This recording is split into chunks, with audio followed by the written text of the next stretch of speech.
Hello friends, नमस्कार। स्वागत है आपका गवर्नमेंट एग्जाम प्रिपरेशन चैनल में। हम लोग का जो टेस्ट सीरीज चल रहा है उसका हम लोग 2.2 कर रहे हैं। मैं फिर से बता दूं कि हम लोग पूरा कोर्स समाप्त कर चुके हैं।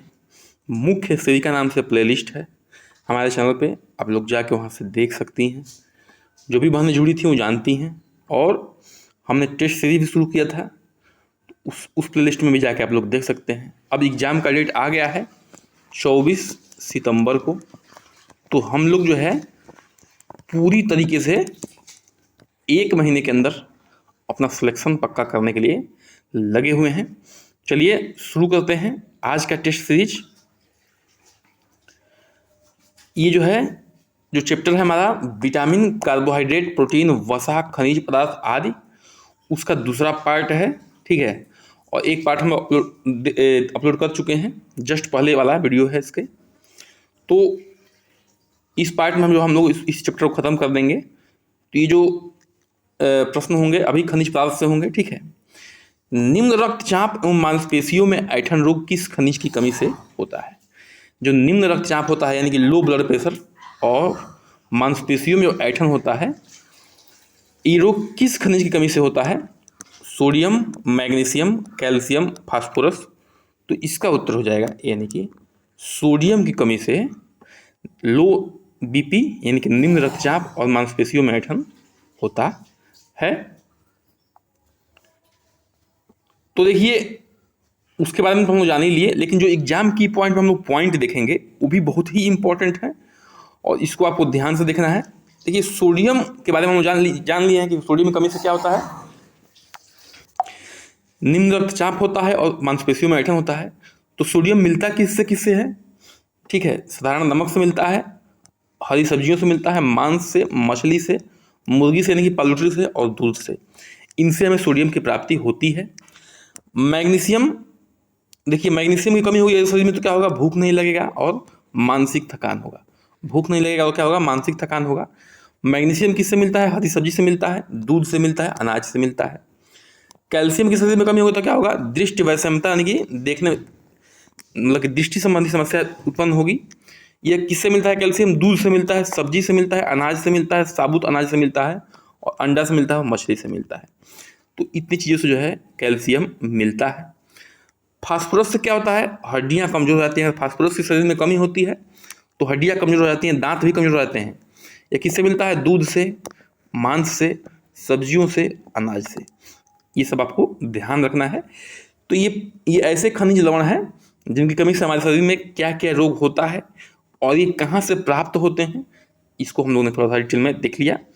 आगे देखते हैं, बहुत ही आसान प्रश्न है। घेंघा रोग किस प्रकार के खनिज की कमी से होता है?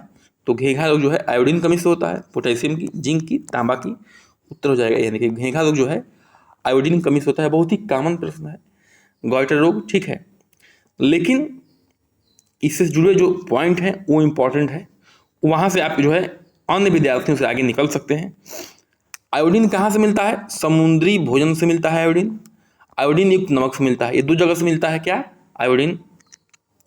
पोटेशियम कमी से क्या होता है? कम रक्तचाप होता है। देखिए, पोटेशियम और सोडियम से क्या होता है? कम रक्तचाप होता है। अगर शरीर में कमी होती है तो लो बीपी होता है। मांस, दूध, अनाज, फल और सब्जियों से मिलता है। मांस, दूध, अनाज और फल और सब्जियों से मिलता है क्या? पोटेशियम। जिंक की कमी होती है तो क्या होता है? भूख नहीं लगता है और धीरे विकास क्या होता है? धीमे हो जाता है। ठीक है, भूख नहीं लगता है जिंक की कमी से और विकास धीरे हो जाता है। जिंक का स्रोत क्या है? जिंक का स्रोत है मांस, मछली, अन्य खाद्य पदार्थ। तांबा कमी से क्या होता है? एनीमिया होता है और संयोजी ऊतक में कमजोरी आ जाती है। ठीक है, जो तंत्रिका तंत्र में ऊतक होते हैं उसमें कमजोरी आ जाती है। कनेक्टिव टिश्यू जिसे कहते हैं, तांबा कमी से एनीमिया होता है और कनेक्टिव टिश्यू में क्या होती है? कमजोरी आ जाती है। यह किससे मिलता है? तांबा मछली से मिलता है, मांस से मिलता है, जिगर से मिलता है, हरी सब्जी से मिलता है, और सूखे मेवे से मिलता है तांबा। ठीक है, आगे बढ़ते हैं, प्रश्न संख्या 3 पे आते हैं। लाल रक्त कोशिका का निर्माण किस प्रकार के खनिज के कारण होता है? जो लाल रक्त कोशिका होती है यानी कि आरबीसी, रेड ब्लड सेल जिसको कहते हैं, ठीक है, इसका निर्माण जो है किस प्रकार खनिज से होता है? Magnesium, iron, calcium, iodine. तो उत्तर हो जाएगा बी यानी कि आयरन जो है आयरन से, यानी कि जिसका शॉर्ट फॉर्म क्या है, Fe है, लोहा से क्या होता है, उसकी अगर हम शरीर में इंटेक करते हैं, खपत करते हैं, लेते हैं भोजन के माध्यम से, तो शरीर में क्या होता है, आरबीसी का निर्माण होता है। तो आयरन कमी से क्या होता है, एनीमिया होता है, यानी कि खून की कमी होती है। और अगर आयरन हम लेते हैं तो खून जो है आरबीसी जो है सही मात्रा में होता है। आयरन मिलता कहाँ से है, यानी कि लोहा हरी पत्तेदार सब्जियों से मिलता है, चोकर से, फूल से, बाजरा से, रागी से, रायसन से, मांस से, लीवर से, इन सब चीज़ों से जो है क्या मिलता है, आयरन मिलता है। कहाँ से, हरी पत्तेदार सब्जियों से, चोकर से, फूल से, बाजरा से, रागी से, रायसन से, मांस से और लीवर से। आगे बढ़ते हैं। अब ये प्रश्न जो होंगे किससे होंगे, कार्बोहाइड्रेट से होंगे। कहाँ से होंगे, कार्बोहाइड्रेट से होंगे। कार्बोहाइड्रेट का निर्माण होता है, कार्बोहाइड्रेट का निर्माण किससे होता है, कार्बन और हाइड्रोजन से होता है, हाइड्रोजन और ऑक्सीजन से होता है, कार्बन और ऑक्सीजन से होता है, कार्बन हाइड्रोजन और ऑक्सीजन से होता है। तो इसका उत्तर जाएगा डी, यानी कि कार्बन हाइड्रोजन और ऑक्सीजन से होता है क्या, कार्बोहाइड्रेट का निर्माण।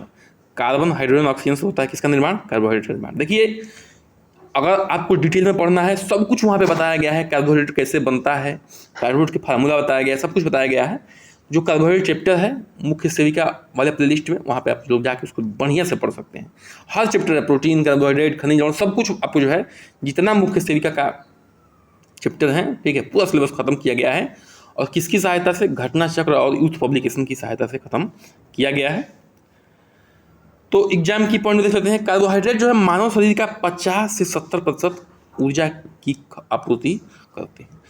कार्बोहाइड्रेट मुख्य रूप से हम लोग एनर्जी कहाँ से मिलता है, मुख्य रूप से हम लोग को एनर्जी कार्बोहाइड्रेट से मिलता है। और कितना मिलता है, 50 से 70%, ध्यान रखिएगा, बहुत मायने रखता है हमारे जीवन में कार्बोहाइड्रेट।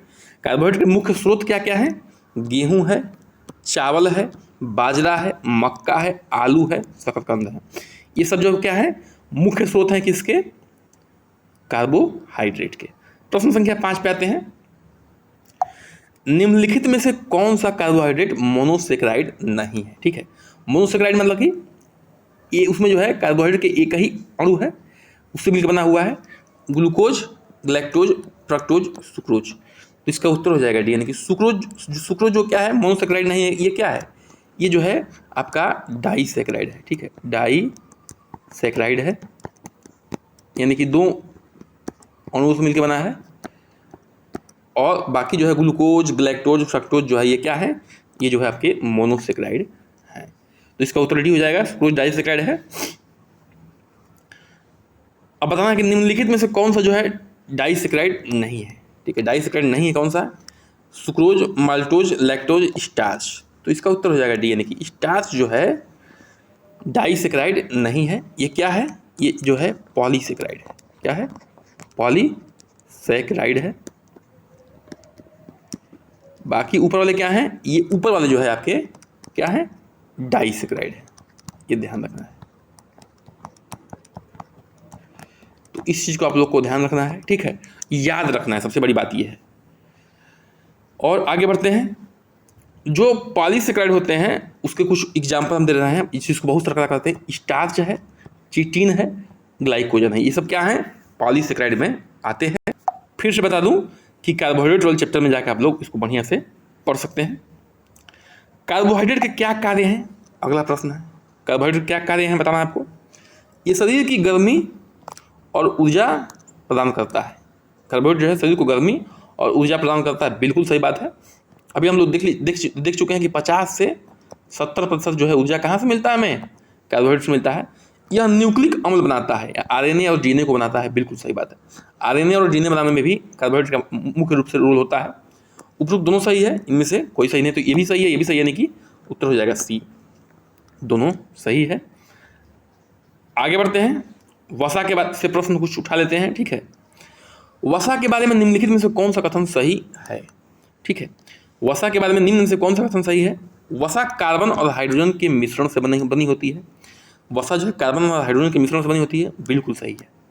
देखिए हर एक पॉइंट जो अपने आप में क्वेश्चन है, ये ध्यान रखना है आपको। इसमें ग्लिसरॉल और फैटी एसिड होता है। वसा में क्या होता है, ग्लिसरॉल और फैटी एसिड होता है, बिल्कुल सही है, दोनों ग्लिसरॉल और फैटी एसिड होता है। असंतृप्त वसा सब्जी और मछली से प्राप्त होता है।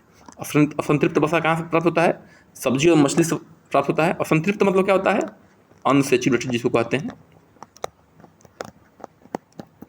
देखिए अनसैचुरेटेड से क्या फ़ायदा होता है खाने से, ये जो है आसानी से गल जाता है, माने कि आसानी से क्या होता है, ये जो है शरीर में वो मतलब कि कोलेस्ट्रॉल नहीं बनाता है, तो जो भी हार्ट के मरीज होते हैं उनके लिए ज़्यादा खतरनाक नहीं होता है। लेकिन जो सैचुरेटेड होता है, जैसे पाम ऑयल होता है जो ताड़ के वृक्षों से निकाला जाता है, वो जो हार्ट के पेशेंट होते हैं उनके लिए बहुत खतरनाक हो जाता है। तो इसका उत्तर हो जाएगा डी, यानी कि ऊपर के सभी सही हैं। तीनों पॉइंट जो है वसा से संबंधित हैं और तीनों पॉइंट जो है वसा से संबंधित सही हैं। आगे बढ़ते हैं। अब देख लीजिए ये क्या है, ये संतृप्त है, संतृप्त यानी कि सैचुरेटेड वाला, ठीक है, सैचुरेटेड वाला ये खतरनाक होता है शरीर के लिए। सैचुरेटेड वसा जो ताड़ और नारियल से प्राप्त होता है। कहाँ से प्राप्त होता है, ताड़ और नारियल से। यह वयस्क व्यक्ति के लिए लगभग 20 से 30% ऊर्जा वसा से प्राप्त होता है, ठीक है। कोई वयस्क व्यक्ति है, देखिए तो हम लोग 50 से 70% कहाँ से प्राप्त करते थे, कार्बोहाइड्रेट से, और 20 से 30% जो है ऊर्जा वसा से प्राप्त करते हैं। प्रश्न संख्या 9 पे आते हैं।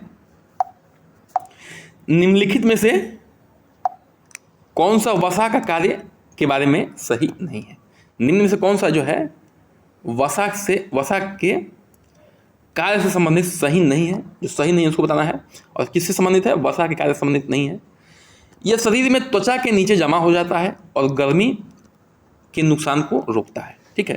देखिए ठंडियों में हमारा शरीर क्यों फैलने लगता है, हमारे शरीर की रिक्वायरमेंट होती है कि हमारा शरीर जो है फैट बढ़ाए, इसलिए हम भोजन बढ़ा देते हैं अपने आप, जो है मौसम के हिसाब से हमारा भोजन बढ़ता रहता है।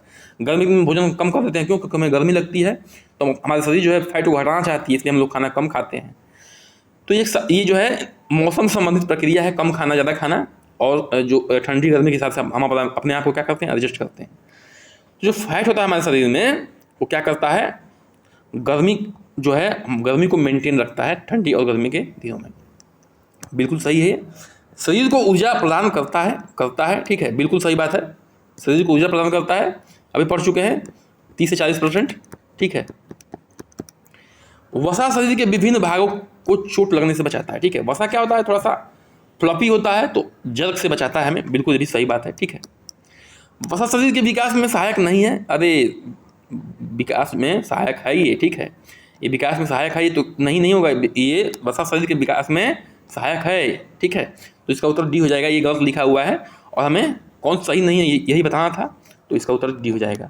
वसा शरीर के विकास में सहायक है भाई, लेकिन यहाँ पे नहीं लिखा है, तो उत्तर इसका क्या हो जाएगा, डी हो जाएगा। प्रश्न संख्या 10 पे आते हैं और आज के अंतिम प्रश्न पे आते हैं। मानव शरीर के वजन में पानी का भी कितना प्रतिशत योगदान होता है। मानव शरीर के जो वजन होता है, मान लीजिए कोई शरीर है, ठीक है, इसका वजन जो है, इसके वजन में कितना प्रतिशत पानी है, 32 से 40%, 40 से 50%, 50 से 60%, 60 से 70%, तो उत्तर हो जाएगा डी, यानी कि किसी भी मानव शरीर में 60 से 70% क्या है, केवल पानी है। वजन के हिसाब से बात की जाए 60 से 70% क्या है, पानी है। आपके ब्लड में पानी है, ठीक है, मैक्सिमम 90% करीब। हड्डियों में हर जगह जो है पानी मौजूद है, ठीक है। बिना पानी के हम लोग जो है जीवित नहीं रह सकते हैं। कहते हैं कि 1% पानी कमी होती है तो क्या लगती है, प्यास लगती है। शरीर में 1% अगर पानी कमी होती है तो क्या लगती है, प्यास लगती है। अगर 10% पानी कमी हो जाए तो आपकी मौत भी हो सकती है, ये भी जान लीजिए। तो पानी इतना इंपॉर्टेंट हमारे लिए। अच्छा, कुछ इसके बारे में और जान लेते हैं, पानी के बारे में विशेष पॉइंट। पानी हमारे शरीर के तापमान को क्या करता है, नियंत्रित करता है। देखिए गर्मी के दिनों में क्या होता है, हमारे शरीर से पसीना आता है, वो हमारे शरीर को जलने में से मेंटेन करता है, हमारे शरीर को क्या करता है, तापमान को नियंत्रित करने का काम करता है। कौन, पानी। ये शरीर के अपशिष्ट पदार्थों को बाहर निकालने में मदद करता है। शरीर से जो गंदे पदार्थ हैं, अपशिष्ट पदार्थ हैं, उसको भी बाहर निकालने में मदद करता है पानी, मलमूत्र के रास्ते से या पसीने के रास्ते से, ठीक है, आप लोग जानते हैं इसको। पीने के पानी में नाइट्रेट मिलने से ब्लू बेबी रोग हो जाता है, ठीक है। जो बच्चों में देख लेंगे शरीर पर नीला नीला स्पॉट पड़ जाता है, उसको क्या कहते हैं, ब्लू बेबी रोग कहते हैं। अगर पानी में नाइट्रेट की मात्रा ज़्यादा है तो ये रोग हो जाता है, ब्लू बेबी रोग हो जाता है। तो आशा ये वीडियो बहुत अच्छी लगी होगी आपको, और अच्छी लगी है तो बिल्कुल चैनल को सब्सक्राइब करिए, लाइक करिए, शेयर करिए, कमेंट करिए। आपके सब्सक्राइब करने से, शेयर करने से और लाइक करने से मनोबल मिलता है, ठीक है। और इसी के साथ आज का वीडियो होता है समाप्त। नमस्कार, जय हिंद।